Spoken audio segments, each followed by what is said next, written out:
Kawawa naman tong bahay na to.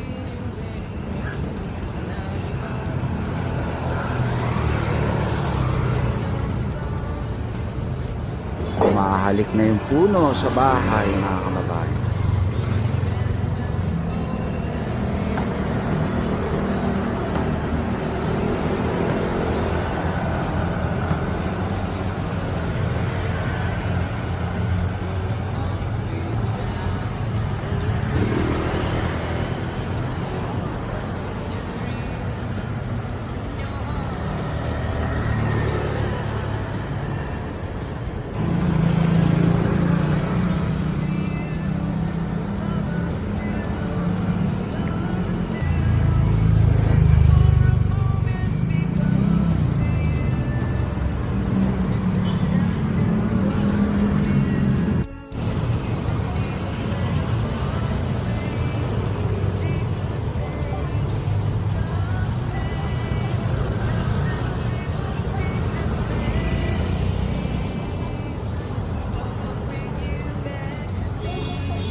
Go. Ito,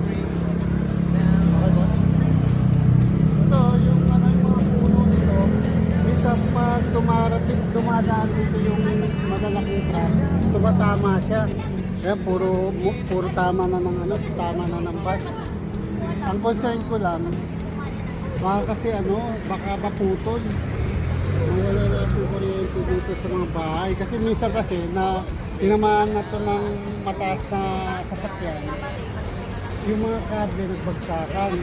Lahat na naka-online na ng mga bata, online na sa school, online sa trabaho, nawala ng internet. Yun lang po yung concern. Kaya pala may tali na ganito. Kayo na gumigawa niyan. Opo. Ano ang ginawa po namin ng paraan na lang. Pari-ano-ano na rin po yung may cable, may PFPP, may Meralco. Kaya mas maganda po ayusin na lang. At saka i-trim po kasi po masyadong mababa na. Pero parang maganda, malilim.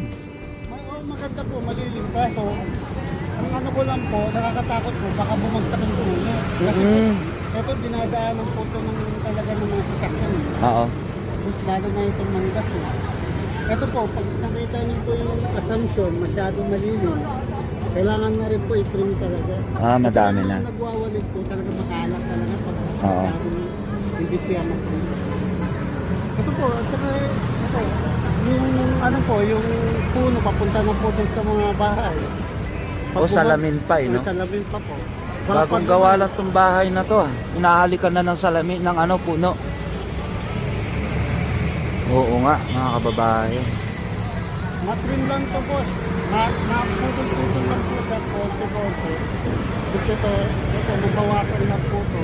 Okay na po yun. Anong barangay ito, boss? Barangay 720, Zone 78. Kay Ma'am Erica Platon, shout out. Councilor Erica Platon ng Barangayan. Ayan, thank you so much, boss.